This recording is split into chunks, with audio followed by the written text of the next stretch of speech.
Okay, so hopefully you've already tried this problem. If you haven't, stop the video, try it, see what you get, and then we'll compare answers here in just a sec.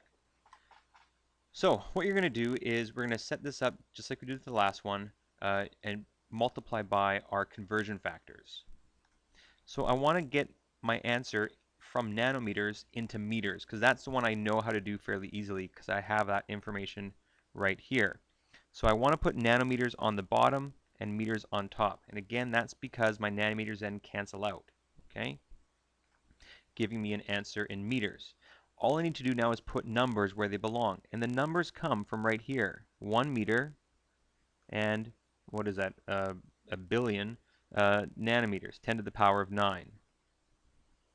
And again, you're not expected to memorize that kind of stuff. It'd be given to you. So there we go. If I divide by a billion, I get my answer from nanometers into meters. The next step then is to convert that into centimeters. And that's where this other conversion comes in. And I see that 1 meter equals 100 centimeters. The question is, what goes where? Well, I want to get rid of meters, so I put meters there on the bottom. I put centimeters on top. And that way my meters cancels out and I'm left with an answer in centimeters. The only thing left to do is to put the numbers in. And from right here, I see that 1 meter equals 100 centimeters. Okay? So the operation you're going to do in your calculator then is going to be 75 divided by 10 to the power of 9. On your calculator, do 1 times 10 to the power of 9, or just enter in 1 with 9 zeros after it, however you want to do it, and multiply that answer by 100. And actually, it's a good exercise to do it, and make sure you get the same answer I do, which is 7.5 times 10 to the power of negative 6. Don't be afraid to use scientific notation. If you didn't get the same exponent as I did, then double check how you did this part here. If you're entering it into your calculator as anything other than like 1 with 9 zeros after it, you have to enter it as 1, and then you probably have a button somewhere in your calculator that says EE on it, or E, or EXP, or whatever, and then 9. And that tells your calculator to do 1 times 10 to the power of 9, which is what this is.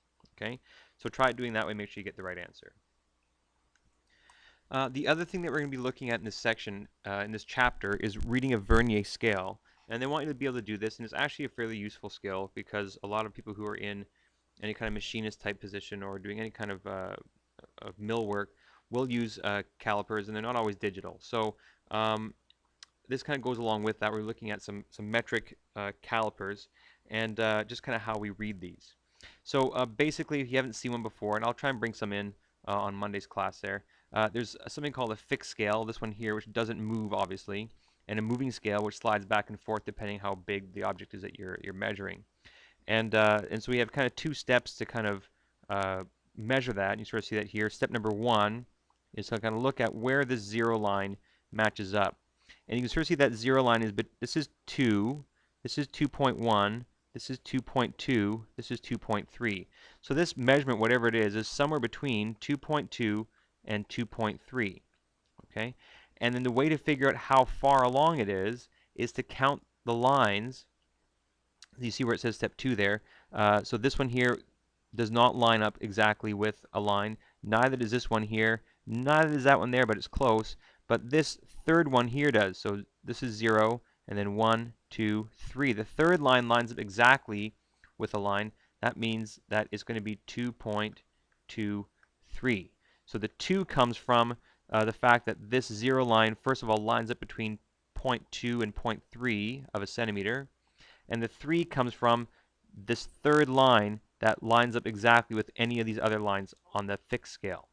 Okay, so I know that's a little bit goofy, but that's how they work. Don't blame me. Okay, so we're going to do a couple of examples with this one here, and I'll show you how this is going to work. So let me start that on the next video, and we'll wrap it up there.